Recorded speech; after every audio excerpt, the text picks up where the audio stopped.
మీ అందరి దృష్టికి తీసుకురావడం సమయాభావం దృష్ట్యా సాధ్యం కాదు. వారి కుటుంబానికి లేదా పార్టీలో ఉండేటువంటి కార్యకర్తలకు నాయకత్వం అందరికీ ఈ విషయం తెలిసినటువంటిది అనేటువంటి చెప్పి ఆ వివరాల్లోకి వెళ్ళడం లేదు.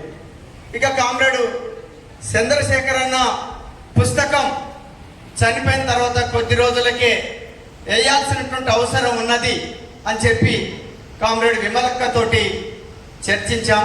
నేను అదే ఆలోచనతో ఉన్నాను, రాస్తా ఎమ్మటే మన కామ్రేడ్స్తో రాపియం అనేటువంటిది కోరాలి. ఇప్పుడు ఇద్దరు కామ్రేడ్స్ పాటలు పాడారు, వాళ్ళతో రాపించాను. అట్లాగే విమలక్క కోరిన వెంటనే నేను రెండో రోజే కామ్రేడ్ చంద్రశేఖర్ అన్న జీవిత చరిత్ర ఆర్టికల్స్గా రాసిచ్చాను. అది అక్క సెల్ ఫోన్లో పెట్టిన తర్వాత సెల్ ఫోన్ పోవడంతో ఆ ఆర్టికల్ మిస్ అయిపోయింది. తన దగ్గర లేదు, నా దగ్గర లేదు. ఆ తర్వాత మరొకటి రాయమనేటువంటి చెప్పి కోరిన తర్వాత అది కష్టమైనటువంటి పరిస్థితి ఏర్పడ్డది.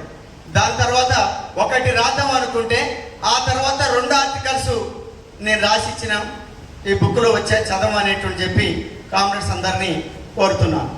ఇక కామ్రేడ్ చంద్రశేఖర్ అన్న మరణానికి మూలం ఎక్కడున్నది, ఆ మూలాన్ని మనం కనుక్కొని ఆ మూలాన్ని పరిష్కరిస్తే ఇట్లాంటి వాటికి అవకాశం లేకుండా ఉంటుంది అని చెప్పి నేను భావిస్తున్నాను. దానికి తాత్విక పునాది పార్టీ చీలికలో ఉన్నది. కామ్రేడ్ చంద్రశేఖర్ అన్న చీలిపోయినప్పుడు మాస్ లైన్ వైపు వెళ్ళాడు. మాస్ లైన్లోకి వెళ్ళిన తర్వాత ఇప్పుడు తను చెప్పిన విషయాలు ఫోన్లో వాళ్ళ పార్టీ రాష్ట్ర కమిటీ సభ్యుడు ఒక సభ్యునితో తన ఆవేదన, తను పడుతున్నటువంటి బాధలు, పార్టీలో ఎట్లాంటి ఇబ్బందులకి గురి చేస్తున్నారు అనేటువంటి ఒక విషయాలు వాళ్ళ రాష్ట్ర కమిటీ సభ్యునితో భాగం పంచుకున్నాడు.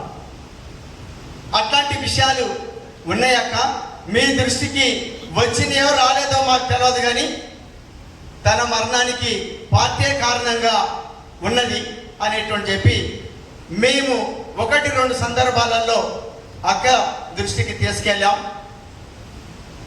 పరిశీలన చేసుకోమనేటువంటిది కోరాం. ఇప్పుడు వచ్చిన విషయాలు తక్కువ, చెప్పిన విషయాలు తక్కువ. ఇంకా ఇట్లాంటి పుస్తకాలు వేయాల్సినటువంటి చరిత్ర కొద్ది రోజులే పార్టీ చీలిపోయింది, కానీ అట్లాంటి ఇబ్బందులకి, కష్టాలకి, చిత్రహింసలకి గురైనటువంటి సందర్భాలు ఆ నాయకత్వం నుంచి ఎదురైనటువంటి ఒక విషయాలు ఉన్నాయి. వాటిని మేము బయటికి తీసుకురాదలుచుకోలేదు, అది సందర్భం కాదని చెప్పి వారి పార్టీకి విజ్ఞప్తి చేశాం.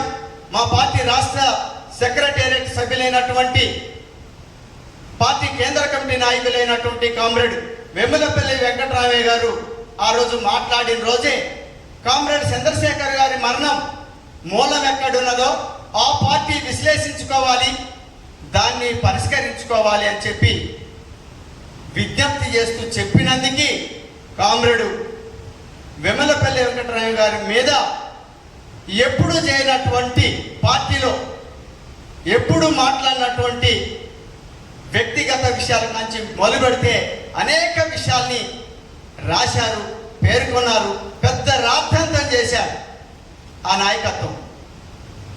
ఇప్పుడు ఇవాళ ఆ వాస్తవం ఏమిటో అనేది రికార్డు ద్వారా కుటుంబ సభ్యులు బయటికి తీసుకొచ్చారు. అది మీ అందరికీ అర్థమయ్యాది. అదే పార్టీ కనుక కలిసి ఉన్నట్టయితే కామ్రేడ్ చంద్రశేఖర్ అన్న చనిపోయే ముందు చెప్పాడు వాళ్ళ పార్టీ నాయకత్వానికి, అయా మార్క్స్ అల్లుడు చనిపోయాడు ఈ విప్లవోద్యమంలోనే, ఆయన ఒక సిద్ధాంతకర్తే, అట్లనే నాకు కూడా ఆలోచన వస్తున్నది, నేను వీటిని భరించలేనిగా నేను ఆత్మహత్య చేసుకుందాం అనుకుంటున్నాను అని చెప్పి మాకు చెప్పలే, వాళ్ళ పార్టీ అధినాయకులైనటువంటి వారికే తెలియజేశారు.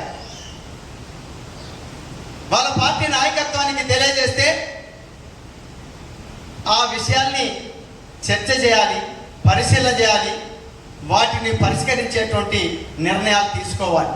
అవి తీసుకోకపోగా కామ్రేడ్ చంద్రశేఖర్ అన్న మరణించేటువంటి విధంగా ఆయన మీద అనవసరమైనటువంటి అసందర్భమైనటువంటి విమర్శలు పెట్టి ఇంకా మానసికమైనటువంటి ఇబ్బందికే గురి చేశారు. అందుకోసమే ఆయన ఎవరికి చెప్పుకోవాలి? అశోక్కి చెప్పుకోవాలన్నా, పుల్లయ్యకి చెప్పుకోవాలన్నా? ఎవరు అక్కడ చెప్పుకుంటేందుకు కావాల్సినటువంటి నాయకులు లేరు. ఒకే ఒక నాయకుని చెప్తే ఆయన పరిష్కరించలేనటువంటి స్థితి ఏర్పడ్డది. పలు సందర్భాలలో ఈ పరిస్థితి ఏర్పడ్డది అనే విషయం వాళ్ళకి తెలిసిన తగిన జాగ్రత్తల్ని తీసుకోవడంలో, సమస్యని పరిష్కరించడంలో విఫలమై తిరిగి వాళ్ళు సిపిఎంఎల్ న్యూ డెమోక్రసీ నాయకత్వం మీద చనిపోయినటువంటి కొద్ది రోజులకే అసందర్భమైనటువంటి, సందర్భం లేనటువంటి విమర్శలు చేస్తూ, రాజకీయేతరైనటువంటి విమర్శలు చేస్తూ సందర్భంగా విమర్శలు చేశారు. అది నా మీద చేశారు, వివి గారి మీద చేశారు.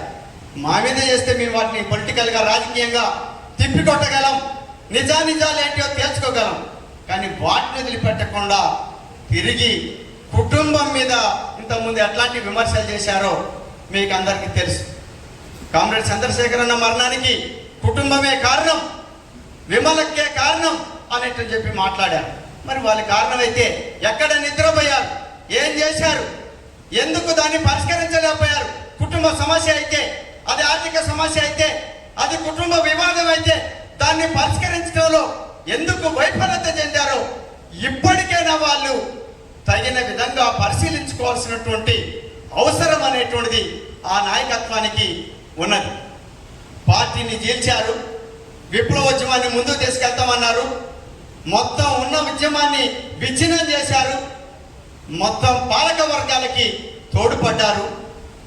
50 సంవత్సరాల విప్లవోద్యమం కోసం సర్వస్వం త్యాగం చేసినటువంటి కామ్రేడ్ చంద్రశేఖర్ అన్న లాంటి కామ్రేడ్ని ఆత్మహత్య చేసుకునేటువంటి విధంగా వ్యవహరించిన తీరేదైతుందో దాన్ని ఇప్పటికైనా నాయకత్వం గుర్తించాలి.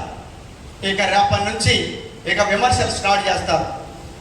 కుటుంబం పుస్తకావిష్కరణ జరుపుకున్నది, ఈ సభ కూడా కుటుంబ పరంగా జరిగాది.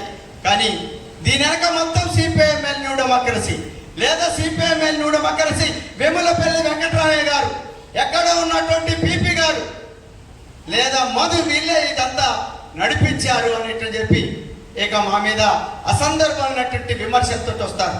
నిజంగా వాళ్ళు పొరపాట్లే లేకపోతే, తప్పులే లేకపోతే, వాళ్ళ వెనక సత్యమే ఉంటే, నిజాయితీగానే ఉంటే, రాజకీయంగానే వాళ్ళు వ్యవహరించేటువంటి వాళ్ళే అయితే ఈరోజు అన్ని రాజకీయ పార్టీలు పిలిచినట్టే మాస్ లైన్ని కూడా ఆ కుటుంబ సభ్యులు కామ్రేడ్ విమలక్క పిలిచారు. ఎందుకు రాలేదని చెప్పి నేను అడుగుతున్నాను. దీనికి సమాధానం చెప్పాలి మాస్ లైన్ నాయకత్వం. ఎందుకు రాలేదంటే జరిగిన తప్పులతోటి ముఖం నేలకేసుకోవాల్సి వస్తుంది. సమాధానం చెప్పలేనటువంటి ఒక స్థితిలో నెట్టబడ్డారు కాబట్టి, సత్యం వాళ్ళ తరపున లేదు కాబట్టి రాజకీయ సమాధానం చెప్పలేనటువంటి దాంట్లో నుంచే ముఖం సాటేశారు. వాస్తవాలు తెలుసుకుంటారు క్యాడర్ అని చెప్పి ఆ క్యాడర్ని, నాయకత్వాన్ని కూడా ఈ సభకి రాకుండా కట్టడి చేశారు అనేటువంటిది వాస్తవమా కాదా? దానికి సమాధానం చెప్పాలి ఆ నాయకత్వం. అందుకోసమే కామ్రేడ్ పార్టీని చీల్చిన తర్వాత కామ్రేడ్ చంద్రశేఖర్ అన్న చెప్పుకుంటేందుకు సరైనటువంటి, ఆయనకి దగ్గరగా ఉన్నటువంటి వేములపల్లి వెంకటరామయ్య గారు లేడు ఆ పార్టీలో, లేదా ఓ మాధవరెడ్డి గారు లేరు, ఓ పిపి గారు లేరు. ఇట్లాంటి వాళ్ళందరూ అత్యంత దగ్గరగా ఉన్నటువంటి వాళ్ళు లేకపోవటంతో ఎవరికి చెప్పుకున్నట్టు పరిష్కారం లేదు కాబట్టి ఇక లాస్ట్కి పిపి నువ్వు ఎక్కడా బయట పెట్టకు, ఎవరికి చెప్పకని చెప్పిందా ముందు పిపి గారు మాట్లాడాడు. విషయాన్ని ఆ పార్టీలో ఎట్లాంటి ఇబ్బందులు పడుతున్నాడో, ఎట్లాంటి కష్టాలు ఎదుర్కొంటున్నాడో తన ఆవేదనంతా కామ్రేడ్ పిపి గారికి చెప్పాడు, మాట్లాడాడు. అదే ఆ పార్టీలో ఉన్నట్టయితే, పార్టీ ఐక్యంగా ఉన్నట్టయితే, పార్టీ కలిసి ఉన్నట్టయితే ఈ పరిస్థితికి దారితీసేది కాదు. కామ్రేడ్ చంద్రశేఖర్ అన్న బతికిండేటువంటి వాడు, బతికించడానికి పూనుకునేటువంటి వాడు. ఇంతకంటే కూడా రాజకీయ తగాదాలు జరిగాయి, రాజకీయ వైరుధ్యాలు వచ్చాయి. రోజుల తరబడి, నెలల తరబడి, లేదా రాత్రి ఆగారాలు లేకుండా చర్చించుకొని పరిష్కరించుకొని ముందుకెళ్ళాం. చంద్రశేఖరరావుతో అత్యంత సాన్నిధ్యంగా ఉన్నాం. అదే సమయంలో అత్యంత రాజకీయపరమైనటువంటి విషయాల మీద తగాద పడ్డటువంటి, వివాదపడ్డటువంటి విషయాలు ఉన్నాయి. మాట్లాడుకుని రోజులు ఉన్నాయి. తిరిగి మళ్ళీ కలిసి మాట్లాడుకున్నటువంటి, స్నేహంగా ముందుకు పోయినటువంటి రోజులు ఉన్నాయి. పార్టీలో వైరుధ్యం వస్తే ఎట్లా పరిష్కరించుకోవాలో వివరించాడు. అందుకోసమే తన మరణానికి కుటుంబం కాదు, లేదా సమాజం అని కొంతమంది చెప్పారు. సమాజం కాదు, సమాజం కంటే ఆ పార్టీ రాజకీయ విధానాల మీద నమ్మకంతో పోయాడు. ఆ విధానాలు ఫెయిల్ అయిపోయాయి. పార్టీ చెప్పాడు అక్కడ అజయ్ గారు 3 విషయాలు. పార్టీ ఏదో అయితే అనుకున్నా, ఎంతో గొప్ప ముందుకు పోతా అనుకున్నా, అక్కడ ఫెయిల్ అయిపోయింది అనేటువంటి విషయాన్ని. అందుకోసమే ఆ పార్టీ ఎందుకు ఫెయిల్ అయిందో, ఎందుకు ముందుకు పోలేకపోయిందో, కామ్రేడ్ చంద్రశేఖర్ అన్న ఆవేదన ఏదైతుందో దాన్ని అర్థం చేసుకోవాల్సినటువంటి అవసరం అనేటువంటిది ఈ సందర్భంగా ఉన్నదని తెలియజేస్తూ, ఇక చివరగా కామ్రేడ్ విమలక్క అత్యంత రాజకీయ చైతన్యంతో, సైద్ధాంతిక అవగాహనతోటి, బ్యాలెన్స్ తప్పకుండా ఉన్న విషయాన్ని బయటికి తీసుకొచ్చింది. వాస్తవాల నుంచి సత్యాన్ని తీసుకొచ్చి మనందరి ముందు 2 పుస్తకాలుగా మన ముందు పెట్టింది. వాటిని చదివి అర్థం చేసుకొని సత్యం వైపు నిలబడాలి, తప్పుడు రాజకీయాల్ని ఓడించాలి, సరైనటువంటి పద్ధతుల వైపు నిలబడాలి. అట్లాంటి పద్ధతుల కోసం కృషి చేసినటువంటి కామ్రేడ్ విమలక్కకి, వారి కుటుంబానికి నేను ముందుగా విప్లవ ధన్యవాదాలు తెలియజేస్తున్నాను. కామ్రేడ్ చంద్రశేఖర్ అన్న ఏదైతే ఆశించాడో, దోపిడీ లేనటువంటి సమాజం కావాలనుకున్నాడు, శ్రామిక రాజ్యం కావాలనుకున్నాడు.